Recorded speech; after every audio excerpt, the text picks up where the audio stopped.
Hello friends, you are watching Frontline Accounting और हम कर रहे थे अपना चैप्टर बैंक रिकंसिलिएशन का। 11th क्लास में बैंक रिकंसिलिएशन का चैप्टर मैंने आपको बताया था। बैंक रिकंसिलिएशन का मतलब होता है कि जब हम अपने फर्म के अकाउंट्स बनाते हैं तो उसके अंदर बैंक का कॉलम होता है। इसी तरह से हमारे बैंक के अंदर अकाउंट्स होते हैं और इन दोनों में जब हम कंपेयर करते हैं तो डिफरेंस आ जाते हैं। इन डिफरेंसों को दूर करने के लिए हम बैंक रिकंसिलिएशन स्टेटमेंट बनाते हैं। मैंने आपको बताया था कि बैंक रिकंसिलिएशन स्टेटमेंट का फॉर्मेट ये होता है। तो क्वेश्चन शुरू करने से पहले हम एक बार देख लेते हैं कि स्टेटमेंट में क्या करते हैं। सबसे पहले लिखते हैं बैंक रिकंसिलिएशन स्टेटमेंट, फिर लिखते हैं एज ऑन। जो भी आपका मंथ दे रखा होता है उस मंथ को आप यहाँ पर लिख देते हैं। जैसे कि मैंने आपको बताया था कि जनवरी हो तो जनवरी, फरवरी हो तो फरवरी, मार्च हो तो मार्च। उस महीने की लास्ट डेट के साथ हम यहाँ पर मंथ लिख देते हैं और हमारा कॉलम होता है पहले पर्टिकुलर का, फिर प्लस वाला और फिर माइनस वाला। और आप सबसे ऊपर बैलेंस लिखते हैं, बैलेंस एज पर आपका जो भी बैलेंस दिया हो। और आपका जो आंसर निकलता है वो नेगेटिव निकलता है। अगर बैलेंस कैश बुक का होगा तो आपका आंसर पासबुक का निकलता है। और जो जो ट्रांजैक्शन होती है इन ट्रांजैक्शनों को आप यहाँ लिख लेते हैं सीरियल वाइज। पहली ट्रांजैक्शन, दूसरी ट्रांजैक्शन, तीसरी ट्रांजैक्शन और चौथी ट्रांजैक्शन। इसी के साथ साथ मैंने आपको बताया था कि आपको ये ध्यान रखना है कि मैंने आपको बताया था कि हमारे पास जो बैलेंस होते हैं वो ये 4 बैलेंस होते हैं। वो बोलेगा debit balance as per cash book, तो आपका आंसर निकल के आएगा credit balance as per passbook. ये हमारी पहली कंडीशन होती है। अगर वो बोलेगा क्रेडिट बैलेंस तो आंसर निकल के आएगा डेबिट बैलेंस। दूसरा जो हमारा होता है वो होता क्रेडिट बैलेंस कैश बुक का, यानी कि ओवरड्राफ्ट। और आपका आंसर निकल के आएगा डेबिट बैलेंस पासबुक का, यानी कि ओवरड्राफ्ट। अगर इसमें से उसने आपको डेबिट बैलेंस दिया तो आप आंसर क्रेडिट बैलेंस निकलेगा। इसी के साथ साथ आपको 2 बातें ध्यान रखनी है कि मैं प्लस वाले कॉलम में कौन सी बात लिखूं और माइनस वाले कॉलम में कौन सी बात। तो मैं दिखाता हूं एक बार फिर। ये हमारी बातें जो थी प्लस वाले कॉलम की थी, जो आपने पिछली वीडियो में देखी और मैंने आपको समझाई थी। आप ध्यान से पिछली वीडियो देखिए और इन बातों को खूब अच्छी तरह से कर लीजिए। और इसी के साथ साथ आपको ध्यान रखना होगा कि माइनस वाले कॉलम के अंदर ये बातें जो हैं ये फिक्स हैं। इन बातों में से जो भी बात हमारे सामने आएगी वो माइनस वाले कॉलम में आएगी। ये सारी बातें मैंने आपको पिछली वीडियो में समझाई थी। अगर आप पिछली वीडियो नहीं देख पाए तो पहले पिछली वीडियो देखिए, ताकि आपको पता चल जाए कि हम किन बातों को प्लस में लिखेंगे और किन बातों को माइनस में। और फिर हम अपना क्वेश्चन स्टार्ट करते हैं। तो देखते हैं अपना क्वेश्चन किस तरह से क्वेश्चन हुआ। मेरा सबसे पहला क्वेश्चन जो बहुत ध्यान इत्मीनान से पढ़िए और देखिए क्वेश्चन क्या होता है। कहता है हमारा जो क्वेश्चन है वो है डेबिट बैलेंस किस पर, कैश बुक के ऊपर, जिसे आप क्या बोलेंगे फेवरेबल बैलेंस। कहता है question number first, the bank column of cash book. हमारे कैश बुक का बैलेंस जो है वो शो कर रहा है डेबिट बैलेंस 49,000, यानी कि मेरा कैश बुक का जो बैलेंस है वो 49,000 है। कहता 30 जून के अंदर, और मेरा मंथ जो है वो कौन सा है, 30 जून। मुझे ध्यान रखना है जब मैं बैंक रिकंसिलिएशन बनाऊंगा तो ऊपर लिख दूंगा 30 जून। और मेरा बैलेंस जो रहेगा वो रहेगा 49,000 कैश बुक का डेबिट बैलेंस। फर्स्ट लाइन कहता चेक शाम से हमने लिए 9,000 रुपए के और मोहन से लिए 15,000 रुपए के, were deposit but not collect up to the 30 June. वो कहता चेक जो थे एक 9,000 का चेक था और एक 15,000 का चेक था। दोनों को दोनों चेक मैंने बैंक में डिपॉजिट करे, लेकिन वो 30 जून तक क्या नहीं हुए, कलेक्ट नहीं हो पाए। तो इसकी डीलिंग क्या होगी मैं आगे समझाता हूं। इसी तरह से दूसरी डीलिंग है, नंबर वन है हमारा। कहता चेक जो है शाम से 9,000 रुपीज का है और मोहन से है 15,000 का। शाम से 9,000 का चेक है, मोहन से 15,000 का, वर डिपॉजिट आपने डिपॉजिट करा। कहता बट नॉट कलेक्टेड, 30 जून तक वो कलेक्ट नहीं हुआ। इसकी डीलिंग को क्या करते हैं आराम से समझते हैं। पहले एक बार क्वेश्चन पढ़ लेते हैं। कहता रमेश एक क्रेडिटर है, उसने डिपॉजिट करा एक चेक 8,000 रुपए का, क्या चीज डायरेक्ट में। कहता बैंक ने जो है अलाउ करा इंटरेस्ट कितने का, 500 रुपीज का। नेक्स्ट डीलिंग है चेक जो 10,000 रुपीज का था, हमने इशू करा था किसे, राधे श्याम जी को। नॉट प्रेजेंट फॉर पेमेंट, लेकिन वो पेमेंट लेने के लिए नहीं आए हैं। तो आप ध्यान रखिए कि इनमें से कौन कौन सी चीजें जो प्लस में आएंगी और कौन कौन सी चीजें हैं माइनस में आएंगी। पीछे वाली बात को दिमाग में रखिए और ध्यान से देखते रहिए। अभी जब मैं क्वेश्चन करता हूं तो फिर दोबारा से आपको समझाता हूं। एक बार आगे की डीलिंग में पढ़ लें। कहता बैंक ने डेबिट कर दिए 6,000 रुपीज किसके, इंश्योरेंस प्रीमियम के। आपके अकाउंट से बैंक ने इंश्योरेंस प्रीमियम के पैसे डेबिट करे हैं। कहता बैंक ने फिर डेबिट करे कितने, 100 रुपीज, और किस चीज के, बैंक चार्जेस के। अब हमें क्या करना है, प्रिपेयर करना है बैंक रिकंसिलिएशन। तो सबसे पहले जब आप क्वेश्चन पढ़ने हैं, क्वेश्चन पढ़ने के बाद आप अपना फॉर्मेट ये बनाए। सबसे पहले यहां लिखे बैंक रिकंसिलिएशन स्टेटमेंट, और जो भी आपका मंथ था वो मंथ यहाँ, जैसे हमारा जो मंथ है वो कब है, 30 जून के अंदर। तो मैंने 30 जून 2024 यहां रखा। सबसे पहले बैलेंस एज पर, मेरा जो बैलेंस है वो किस चीज का है, कैश बुक का। तो मैं यहाँ पर बैलेंस कैश बुक का लिखूंगा और उसकी अमाउंट उठाकर यहां रख दूंगा। अब जितनी भी डीलिंग है उन सब डीलिंगों को यहाँ लूंगा। कौन कौन सी डीलिंग?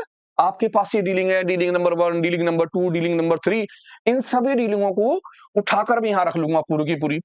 पहली डीलिंग यहाँ, दूसरी डीलिंग यहाँ, तीसरी डीलिंग यहाँ, चौथी डीलिंग यहाँ, सारी डीलिंग लिख लूंगा। जब मैं सारी डीलिंग लिख लूंगा तो नीचे लिखूंगा बैलेंस एज पर, यहाँ पर कैश बुक था और मेरा जो आंसर निकलेगा वो क्या निकलेगा? पासबुक। तो फटाफट मैं क्या करता हूं, इन सारी की सारी डीलिंगों को, जितनी भी मेरी डीलिंग है उन डीलिंगों को फॉर्मेट में भरता हूं।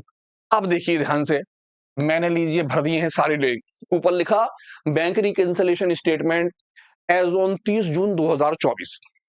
सबसे पहले balance as per cash book, मेरा कैश बुक का बैलेंस था और मेरा जो बैलेंस था वो क्या था? डेबिट। तो मैंने प्लस वाले कॉलम में 49,000 रुपीज लिख लिए हैं, प्लस के कॉलम में 49,000 रुपीज लिख लिए। पहली वाली डीलिंग आराम आराम से ध्यान से समझिए। बस आपको ये ध्यान रखना कि जिस डीलिंग से मेरा बैलेंस इंक्रीज होगा, यानी मुझे अगर प्रॉफिट होगा तो वो प्लस के कॉलम में जाएगा। अगर मेरा बैलेंस डिक्रीज होगा, यानी कि मुझे अगर लॉस हो रहा होगा, तो वो कॉलम किस में जाएंगे? माइनस के कॉलम में। इसके लिए आप पहली वाली वीडियो ध्यान से देख लीजिए। जब आप वहां देख लेंगे तो आपकी समझ में बहुत अच्छी तरह बात आ जाएगी। स्टार्ट करता हूं, ध्यान से देखिए लाइन क्या कहता है। चेक, एक चेक था शाम को 9,000 रुपीज का और मोहन जो थे उनका चेक 15,000 का था। आपने क्या करा? डिपॉजिट। आपने चेक बैंक में जमा करा, कहता नॉट कलेक्ट, लेकिन वो कलेक्ट नहीं हुआ, उसके पैसे नहीं आए। जब आप दो चेक बैंक में जमा करते हैं तो आपने सोचा कि पैसे मेरे पास आ जाएंगे, लेकिन जब आपने बैंक से कंपेयर करा तो पता चला दोनों चेकों के पैसे नहीं आए। इससे आपका बैलेंस क्या होगा? इंक्रीज या डिक्रीज? सीधा सा है, आपके दोनों चेकों का पैसा क्या होगा? डिक्रीज। पहला वाला जो है कितने का है? 9,000 रुपीज का, और दूसरा चेक जो है मेरा कितने का है? वो 15,000 का। मैंने दोनों चेकों के पैसे किस में रख दिए? माइनस में, क्योंकि 9,000 15,000 दोनों के पैसे मेरे बैंक में नहीं आएंगे और मेरा बैलेंस क्या हो जाएगा? डिक्रीज। मैं सेकंड लाइन पाया, रमेश एक क्रेडिटर्स थे, उन्होंने डिपॉजिट करा एक चेक 8,000 रुपए का डायरेक्टली। अब एक क्रेडिटर्स हैं, उन्होंने डायरेक्ट मेरे बैंक अकाउंट में पैसे जमा कर दिए। इसका मतलब हुआ कि मेरा बैलेंस उससे क्या हो जाएगा? इंक्रीज, क्योंकि मुझे पता है नहीं, मैं बैंक जाऊंगा तो पता चलेगा कितने पैसे और आ गए हैं। इससे मेरा 8,000 रुपए का बैलेंस क्या होगा? इंक्रीज। इसीलिए मैं इसे किसके कॉलम में लिखूंगा? प्लस के कॉलम। नेक्स्ट, बैंक ने अलाउ करा इंटरेस्ट। जब बैंक मुझे अलाउ करेगा, मुझे देगा इंटरेस्ट, तो मेरा बैलेंस इंक्रीज हो जाएगा। इसीलिए मैं इस अमाउंट को किस में लिखूंगा? प्लस के कॉलम में। जब भी बैंक आपको इंटरेस्ट अलाउ करेगा तो आपका बैलेंस बढ़ जाएगा। चेक 10,000 रुपीज का आपने इशू करा, इशू मतलब आपने दिया, किसे? राधे श्याम जी को। नॉट प्रेजेंट फॉर पेमेंट, लेकिन राधे श्याम जी पैसे लेने के लिए प्रेजेंट नहीं हुए। आपने एक चेक राधे श्याम जी को दे दिया कि भी आप पैसे निकाल लीजिए, लेकिन जब आप बैंक पहुंचे तो आपको पता चला कि उन्होंने पैसे निकाले नहीं है। जब नहीं निकाले तो आपका पैसा क्या हो जाएगा? उतने पैसे से इंक्रीज। आपका ये वाला पैसा कितने रुपए का? 10,000 रुपए का क्या हो जाएगा? इंक्रीज, क्योंकि वो पैसे निकालेंगे नहीं और आपका बैलेंस उससे ज्यादा हो जाएगा। बैंक ने डेबिट करे, डेबिट का मतलब है आपके अकाउंट से पैसे काट दिए। किस चीज? कितने? 6,000 रुपए इंश्योरेंस प्रीमियम के। आपने इंश्योरेंस प्रीमियम कराया होगा, बैंक के अंदर ये इंफॉर्मेशन दे रखी होगी कि मेरे इंश्योरेंस प्रीमियम के पैसे देते रहिए। तो बैंक ने इंश्योरेंस के प्रीमियम पैसे आपके में डेबिट कर दिए। डेबिट मीन्स आपके अकाउंट से काट दिए।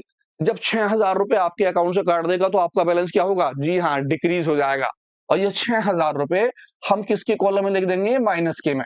डिक्रीज होंगे तो माइनस में, इंक्रीज होंगे तो प्लस में, यानी कि लॉस हो रहा होगा, आपके पैसे में नुकसान हो रहा हो तो आप माइनस में लिख दीजिए।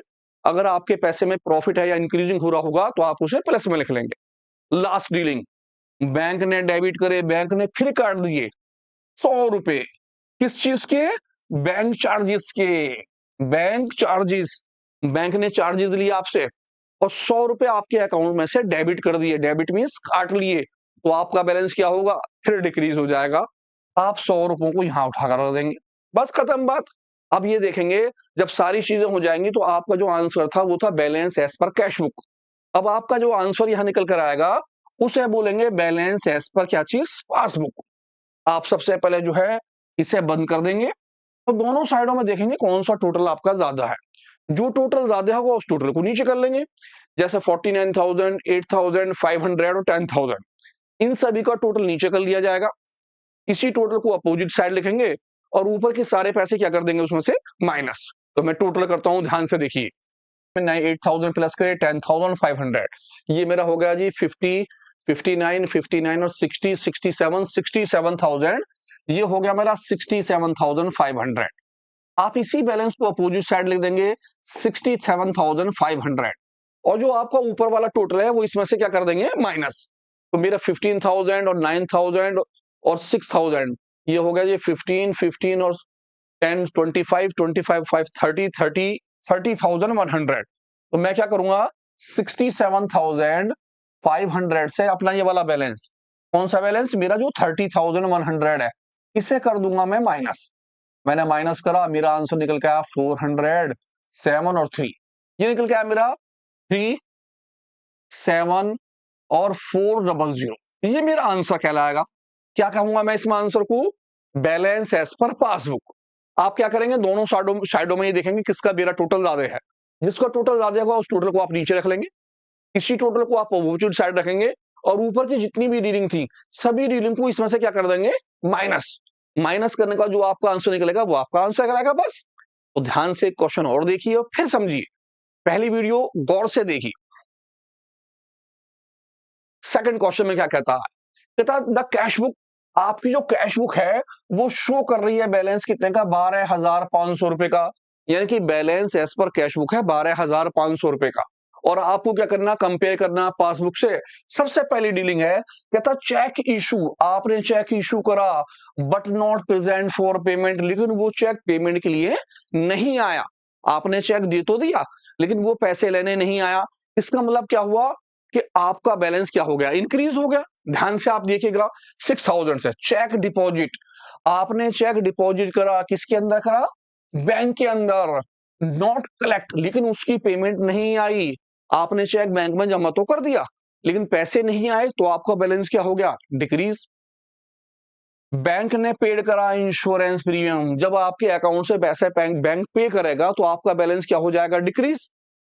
बैंक चार्जेस, बैंक ने आपके अकाउंट से चार्जेस लिए तो आपका बैलेंस क्या हो जाएगा, जी हाँ डिक्रीज। डायरेक्ट डिपॉजिट, एक कस्टमर था उसने डायरेक्ट आपके अकाउंट में पैसे डिपॉजिट कर दिए तो आपका बैलेंस, जी हाँ इंक्रीज हो जाएगा। इंटरेस्ट ऑन इन्वेस्टमेंट, अब इन्वेस्टमेंट का मतलब हो गया कि आपने किसी जगह पैसे लगाए थे, उसके ऊपर इंटरेस्ट आया और बैंक ने वो क्या कर लिया, कलेक्ट, और आपके अकाउंट में उसे क्या कर दिया, डिपॉजिट। तो जब आपके बैंक में अकाउंट्स में उसे कलेक्ट कर लेगा तो आपका बैलेंस क्या होगा, इंक्रीज हो जाएगा। तो स्टार्ट करते हैं। सबसे पहले बैलेंस फॉर्मेट बनाया था, same as it is format, यहां लिख लेंगे बैंक रिकंसिलिएशन, जो भी आपकी डेट होगी वो डेट लिख लेंगे। सबसे पहले balance as per cash book को लिख लेंगे और अपनी सारी डीलिंग यहां उतार लेंगे। देन नीचे लिखेंगे बैलेंस एज पर पासबुक, क्योंकि हम कैश बुक से स्टार्ट कर रहे हैं तो आंसर क्या निकलेगा, पासबुक। तो स्टार्ट करते हैं, ध्यान से देखते हैं सारी डीलिंग कौन कौन सी है, सारी डीलिंग। मेरा कैश बुक का बैलेंस है कितने का, 12,500 का, और 1 2 3 4 5 6 की 6 डीलिंग आप उतार कर रख लेंगे। किस तरह से, इस तरह से बैलेंस में पहले लिखेंगे bank reconciliation statement as on 30 June, या जो भी डेट आपको दे रखी है उस डेट को आप लिख लेंगे। पर्टिकुलर प्लस और माइनस, आपका हो गया balance as per cash book. आपका जो बैलेंस था वो कितने का था, 12,500 का, आपने सबसे ऊपर प्लस वाले कॉलम में लिख लिया। पहली डीलिंग, दोबारा से एक बार फिर समझ रहे हैं। चेक इशू, इशू का मतलब है आपने चेक किसी को दिया, कहता नॉट येट प्रेजेंट, लेकिन वो आदमी पैसे लेने नहीं आया, पैसे लेने के लिए प्रेजेंट नहीं हुआ, तो इतने पैसों से आपका बैलेंस क्या होगा, इंक्रीज हो जाएगा। आपके पैसे 6,000 रुपए बढ़ जाएंगे।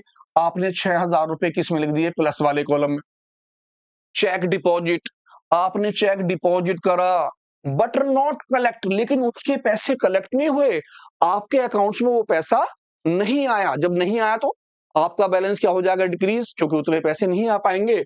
4,000 रुपए आपका बैलेंस क्या हो जाएगा, डिक्रीज, आपने उसे माइनस के कॉलम में लिख दिए।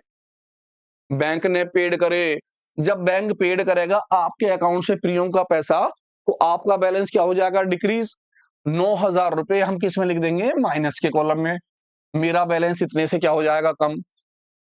बैंक चार्जेस, बैंक, अब बैंक ने आपके अकाउंट्स में से पैसे चार्ज करे, अभी सारा अकाउंट्स आपका है, ये जितनी डीलिंग चल रही है आपके खाते से चल रही है, आप ये मान के चलिए। अब आपके बैंक में 12,500 थे आपके हिसाब से, बैंक ने जो है 5,000 रुपए चार्जेस के काट लिए, तो आपका बैलेंस क्या हो जाएगा? डिक्रीज। तो 5,000 रुपए डिक्रीज की वजह से हमने किस में लिख दिए? माइनस के कॉलम में 5,000 माइनस में आ गए। डायरेक्ट डिपॉजिट, एक डायरेक्ट डिपॉजिट कर दिए, एक कस्टमर ने आपके खाते में डायरेक्ट पैसे जमा कर दिए, कितने? 3,000 रुपए। इससे आपका बैलेंस क्या हो जाएगा? इंक्रीज। जब इंक्रीज होगा तो 3,000 रुपए किसके कॉलम में आ जाएंगे? प्लस के कॉलम के अंदर आ जाएंगे। Interest, interest on investment, bank ने आपके लिए क्या करा? कलेक्ट, यानी आपके खाते में जमा करा। जब जमा करा तो आपका 8,000 से बैलेंस क्या होगा? इंक्रीज। 8,000 रुपए किस में आ गए? प्लस के कॉलम के अंदर आ गए। जब आप सारी बातों को लिख लेंगे तो आपका जो आंसर होगा, यहां पर था कैश बुक, आपका जो आंसर निकलेगा वो क्या निकलेगा? Balance as per passbook. आप दोनों में देखेंगे कि मेरा कौन से साइड का टोटल ज्यादा है। जो टोटल ज्यादा होगा उसी टोटल को नीचे कर लेंगे। मैंने देखा मेरा टोटल जो है कौन सा है? ये 12,000 और 6 18,000, 18 19 20 21 21 और 8, 21 और 8 हमारा हो गया जी 29,500, ये हो गया। इसी पैसे को मैंने यहां लिख दिया 29,500। अब मैं करता हूं यहां का टोटल 9,000 और 5 14 4 18 18,000 रुपए, यानी कि 29,500 में से 29,500 से मेरे जो है 18,000 रुपए क्या हो जाएंगे? माइनस। माइनस करने के बाद जो मेरा आंसर निकला 501 और 1, ये निकला मेरा 11,500 रुपए का आंसर। ये जो आंसर है मैं इसे क्या बोलूंगा? Balance as per passbook. आप इससे अपोजिट आंसर लिखेंगे। आपका यहां आंसर था बैलेंस एज पर पासबुक, तो आपका आंसर निकलेगा बैलेंस एज पर, यहां पर था balance as per cash book, आपका आंसर निकला बैलेंस एज पर पासबुक। इसका सारा टोटल नीचे करा, इसी टोटल को उठाकर अपोजिट साइड रखा, इस टोटल में से 1 2 3 इन तीनों को प्लस करा और ऊपर में से माइनस कर लिया, जो आंसर निकल के आया उसे आप नीचे रख देंगे, खत्म काम। इतना आसान है। बस ध्यान से ये ध्यान रखिए कि ऐसी कौन कौन सी डीलिंग है जो प्लस में आएंगी, ऐसी कौन कौन सी डीलिंग है जो माइनस में आएंगी। पहली वीडियो को ध्यान से देखिए, उन पॉइंटों को लिख लीजिए और याद कर लीजिए, बाकी कुछ नहीं है। बैलेंस भी करना है तो एक क्वेश्चन फिर ध्यान से देखते हैं। जुड़े रहिए फ्रंट लाइन अकाउंटिंग पर। क्या कहता है क्वेश्चन नंबर 3? क्वेश्चन नंबर 3 में उसने कहा 31 दिसंबर, हम 31 दिसंबर में बना रहे हैं। हमेशा बैंक रिकंसिलिएशन किसी भी महीने के लास्ट में बनाई जाती है। जिस महीने में आप बना रहे होते हैं आपको ध्यान रखना पड़ता है कि उस महीने तक की आपको डीलिंग लेनी होती है। उसके बाद की अगर कोई डीलिंग है तो वो आप उसे इग्नोर कर देते हैं, छोड़ देते हैं, यानी उस स्टेटमेंट से वो रिलेटिव नहीं होती। बस ये ध्यान आपको रखना है। क्या कहता है?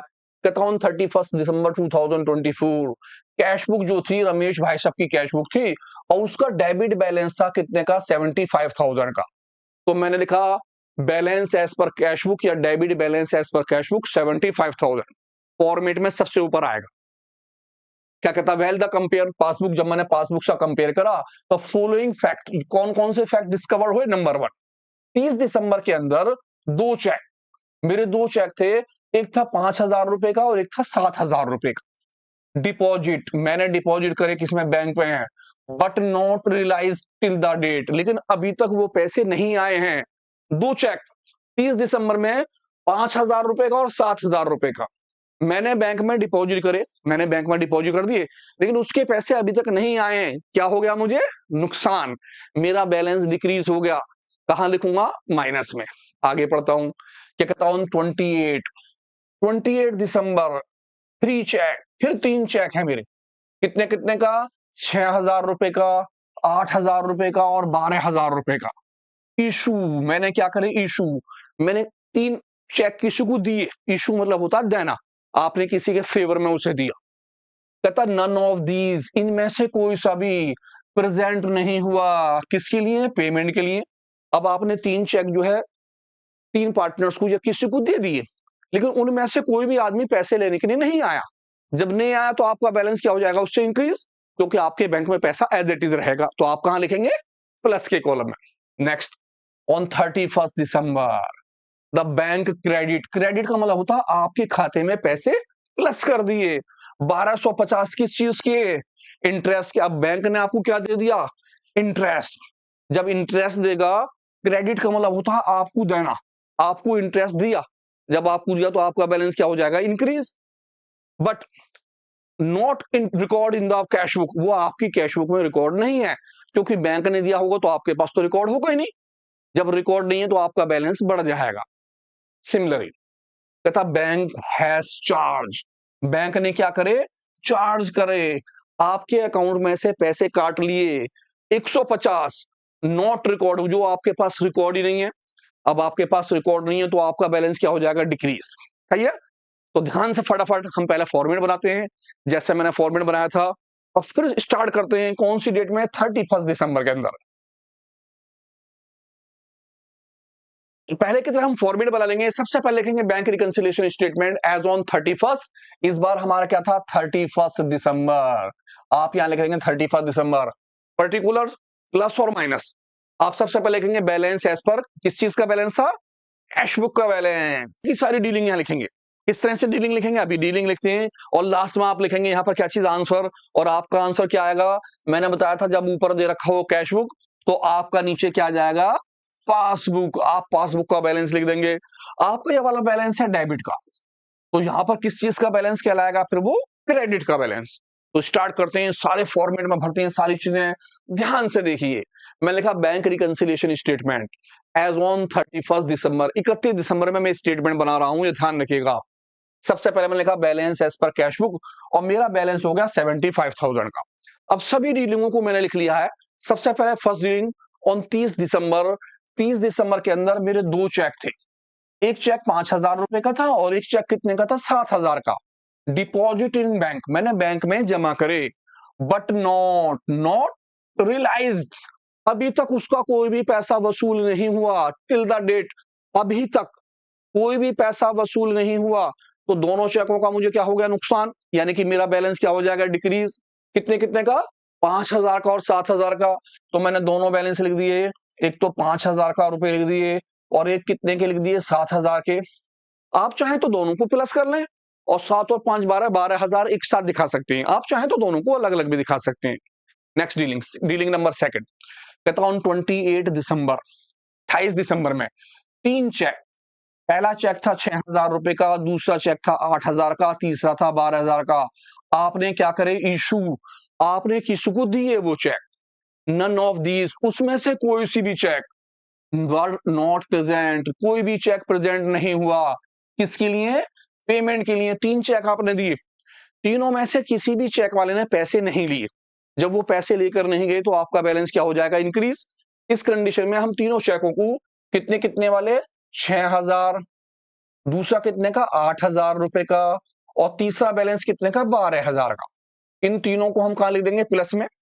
आप चाहें तो तीनों को एक साथ जोड़ दें, 12 और 8 20 और 6 26, 26,000 एक साथ भी दिखा सकते हैं। आप चाहें तो अलग अलग दिखा लें, आपकी मर्जी है। Next, third dealing on 31 December, bank ने क्या कर दिया, क्रेडिट। मैंने बताया था क्रेडिट का मतलब है आपके अकाउंट्स में पैसे जमा कर दिए, प्लस कर दिए। कितने, 1,250, किस चीज के, इंटरेस्ट के पैसे। 1,250 आपको इंटरेस्ट के दिए, जब दिए तो आपका बैलेंस क्या होगा, इंक्रीज। और आप इस पैसे को प्लस के कॉलम में लिख देंगे, 1,250 रुपए। नेक्स्ट आप आगे, कहता बट वाज नॉट रिकॉर्ड, लेकिन ये आपके पास रिकॉर्ड नहीं है, तभी तो हम रिकॉर्ड कर रहे हैं। हमने रिकॉर्ड कर लिया। Last reading, bank has charge, bank ने आपसे क्या करे, चार्ज करे 150 रुपए, किस चीज के, बैंक चार्ज। बैंक ने चार्ज करे आपसे 150 रुपीज, बैंक ने आपसे 150 रुपए चार्ज करे। जब चार्ज करेगा तो आपका बैलेंस क्या हो जाएगा, डिक्रीज। आपने 150 रुपए जो है किस में लिख दिए, माइनस के कॉलम के अंदर। सारी डीलिंग हो गई है। मेरा जो ऊपर बैलेंस था वो था balance as per cash book. अब मैं जो नीचे लिखूंगा, मैं लिखूंगा बैलेंस एज पर पासबुक का बैलेंस। तो इससे पहले मैं क्या करता हूं, टोटल, मैं ये देखता हूं दोनों साइडों में मेरा कौन सा वाला टोटल ज्यादा है, मैं उस टोटल को करूंगा। मोस्टली जिसमें बैलेंस आपका लिखा होता है पहला वाला, वही टोटल ज्यादा होता है। ऐसा भी हो सकता है कि दूसरा वाला बैलेंस ज्यादा हो जाए, लेकिन ऐसा बहुत कम होता है। तो जिसमें आपका बैलेंस, आप उस वाले टोटल को पहले नीचे कर लें, इसी टोटल को अपोजिट साइड रखें, और ऊपर के सारे पैसे क्या कर लें, उसमें से माइनस। तो टोटल करते हैं 75,000, 75 और 5 80,000, 80 और 90, 90 और हमारा हो गया 10, 100, 1,00,000, 1,00,000, 1,000, 2,000, 1,02,250 रुपए। इसी पैसे को मैंने यहां लिख दिया, 1,00,000 2,250 रुपए। इस पैसे को मैंने ऊपर रफ लिख लिया 1,02,250। और इसमें से मैं इन तीनों बैलेंसों को, कौन कौन सा बैलेंस, पहला वाला बैलेंस, दूसरा वाला बैलेंस और तीसरा बैलेंस, यानी 5,000 का, 7,000 का और 150 का, 12,150 रुपए, इसमें से क्या कर दूंगा माइनस। मैंने माइनस करे, आ गया 0, 0, 1, 0 और ये 9। मेरा आंसर निकल के आया 90,100 रुपए। और ये जो मेरा आंसर है वो क्या कहलाएगा, बैलेंस एज पर पासबुक। खत्म बात, इतना छोटा सा करना है। ध्यान रखिए, इन सब बातों में आपको ध्यान रखना है कि वो प्लस में कब आएगी और माइनस में कब आएगी। जो आपका टोटल ज्यादा है आप उसे नीचे रख लेंगे, इसी टोटल को अपोजिट साइड रखेंगे और ऊपर की चीजें जो भी हैं आपका कर देंगे उसे माइनस। जो आपका आंसर निकल के आएगा वो आपका आंसर अपोजिट होगा। यहाँ कैश बुक है तो यहाँ लिखेंगे पासबुक, अगर ऊपर होगा पासबुक तो नीचे निकलेगा कैश बुक। बस इतना। जुड़े रहिए फ्रंट लाइन अकाउंटिंग पर। तो ध्यान से देखिए, बेहतरीन सा क्वेश्चन इसी मेथड का, और इसके बाद हम लेंगे फिर पासबुक वाला मेथड, और देन उसके बाद हम लेंगे ओवरड्राफ्ट वाले मेथड। तो कैश बुक के मेथड का एक क्वेश्चन ध्यान से फिर देखिए, समझिए। चैप्टर रटने से ज्यादा समझने का है। बहुत आराम इत्मीनान से देखिए, जुड़े रहिए फ्रंट लाइन अकाउंटिंग पे। तो पढ़ता हूं मैं क्वेश्चन। क्वेश्चन नंबर 4 क्या कहता है, कहता हूं 30 जून के अंदर बैंक जो है इसका कैश बुक का जो बैलेंस है आपका कितने का, 12,000 का। यानी कि आप लिखेंगे बैलेंस एज पर क्या चीज, कैश बुक। और आपका balance as per cash book कितने का होगा, 12,000 का। आप सबसे पहले कॉलम में लिख लेंगे जब हम उसे फॉर्मेट बनाएंगे। इसके बाद रीडिंग पढ़ना स्टार्ट करते हैं। क्या कहता है, चेक। आपने चेक जो है पेड करे बैंक के अंदर। चेक पेड का मतलब है आपने डिपॉजिट करा चेक बैंक के अंदर 8,000 रुपए का। बट आउट ऑफ दीज, इसमें से चेक 6,500 का क्या हुआ, क्रेडिट। आपने जमा तो करे थे 8,000 रुपए, लेकिन बैंक के अंदर जो जमा हुए वो कितने हुए, 6,500 रुपए।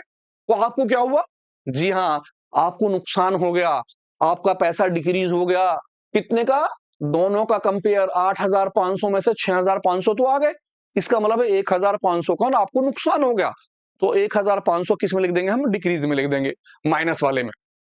कहता था रिसीप्ट कॉलम, आपने जो रिसीप्ट करा था वो पैसा क्या है, अंडर कास्ट, कम लिखा हुआ है। आपने जो पैसे रिसीव करे थे वो पैसे कम है, जबकि एक्चुअल में आपके पास पैसे ज्यादा हैं। तो आपका बैलेंस क्या हो जाएगा, इंक्रीज। आप इसे प्लस के कॉलम के अंदर लिखेंगे। 30 जून एक कस्टमर ने डिपॉजिट कर दिए, कैसे, डायरेक्ट। एक कस्टमर था, उसने आपके बैंक अकाउंट के अंदर डायरेक्ट पैसे जमा कर दिए। जब डायरेक्ट पैसे कोई आदमी जमा कर देगा तो आपका बैलेंस क्या हो जाएगा, इंक्रीज। आप इसे प्लस के कॉलम में लिखेंगे। नेक्स्ट कहता चेक था 9,200 रुपए का, वर इशू, आपने किसी भी आदमी को दिए 9,200 रुपए के चेक आपने इशू कर दिए, दे दिए। ऑफ विच, जिसमें से 2,200 were present for the payment on 15 जुलाई। हम बना रहे कौन सी डेट में है इसे, 30 जून के अंदर। और ये वाले पैसे जो आए हैं वो कब आए हैं, 15 जुलाई में। अब देखिए, आप बना रहे 30 जून में और पैसा कब आ रहा है, जुलाई में। आपने 9,200 रुपए के चेक दे दिए, 2-3 आदमियों के चेक रहे होंगे, आपने वो चेक उसे दे दिए। तो उसमें से जो एक चेक था 2,200 वाला वो कब आया, 15 जुलाई। इसका मतलब ये हुआ कि 30 जून तक ये वाले पैसे नहीं आए। जब नहीं आए तो 30 जून में आपका बैलेंस क्या हो जाएगा, इंक्रीज। तो हम केवल इसी चेक को लेंगे, क्योंकि इसका मतलब है बाकी सब चेक वालों ने पैसे ले लिए होंगे और 2,200 वाले ने पैसे नहीं लिए होंगे, उससे हमारा बैलेंस इंक्रीज हो जाएगा। नेक्स्ट डीलिंग, पासबुक जो है उसमें क्रेडिट है, यानी कि आपके खाते में जमा है 330 रुपए, किस चीज की, इंटरेस्ट की, आपको ब्याज मिला होगा। तो आपका बैलेंस क्या हो जाएगा, इंक्रीज। और 60 रुपए क्या है, डेबिट, आपके पैसे में से काट लिए हैं। किस चीज का पैसा काटा, बैंक चार्जेस का। आपके खाते से बैंक चार्जेस के पैसे काट लिए, तो आपका बैलेंस क्या हो जाएगा, डिक्रीज। तो ध्यान से इस क्वेश्चन को करते हैं। जैसे मैंने बताया था, आप इस क्वेश्चन के साथ सबसे पहले फॉर्मेट बना लेंगे। ऊपर लिखेंगे bank reconciliation statement as on, कौन सी डेट में, 30 जून के अंदर। फिर अपनी सारी डीलिंगों को उतार लेंगे और उसके बाद हम स्टार्ट करते हैं। तो मैं करता हूं स्टार्ट। मैंने आपके लिए बनाकर तैयार कर दिया है। सबसे पहले लिख दिया bank reconciliation statement as on 30 June 2024। और मेरा सबसे ऊपर बैलेंस आ गया, balance as per cash book, कितने रुपए का, 12,000 का। कितने का, 12,000 का, 30 जून के अंदर बैलेंस। मैंने 30 जून में सबसे पहले बैलेंस लिख दिया। अब सारी ट्रीटमेंट मैंने यहां कर ली है, सारे पॉइंट उतार लिए हैं जितने भी थे, और मेरा जो आंसर निकलेगा वो निकलेगा कौन सा वाला, बैलेंस एज पर पासबुक। ये हमारा कैश बुक का आखिरी क्वेश्चन होगा। इसके बाद अगला हमारा जो टॉपिक होगा वो होगा पासबुक के क्वेश्चन पे। आप वहां ध्यान से समझिएगा और देखिएगा। इससे पहले फिर दोबारा समझा रहा हूं, फिर समझिए इस बात को। क्या कहता, बहुत अच्छा क्वेश्चन है, बहुत प्यारे पॉइंट है।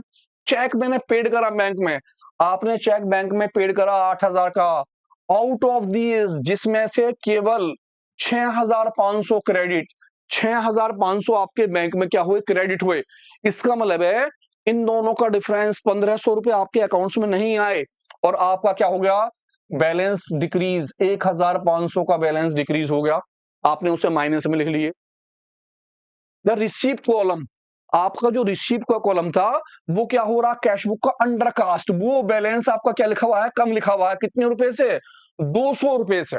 जब 200 रुपए से बैलेंस आपका कम लिखा हुआ है तो आपका पास तो पैसा ज्यादा है, तो 200 रुपए का आपको क्या हो जाएगा, इंक्रीजिंग, और आप 200 रुपए किसमें लिख देंगे, प्लस के कॉलम के अंदर।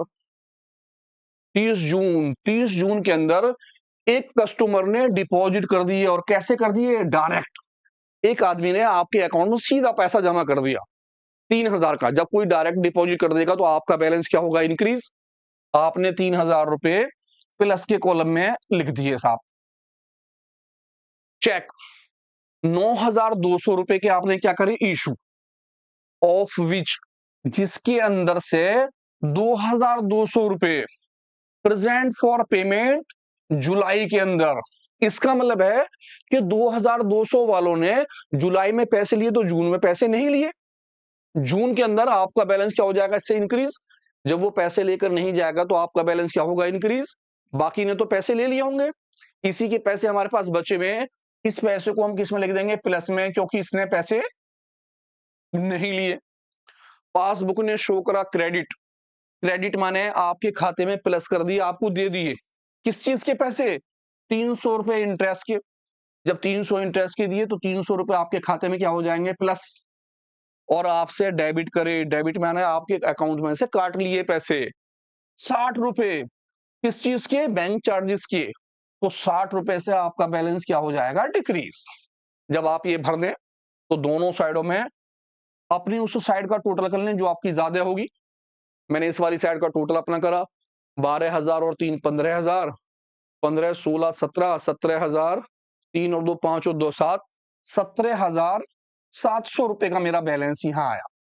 इसी आंसर को मैंने यहां लिख दिया 17,700 रुपए।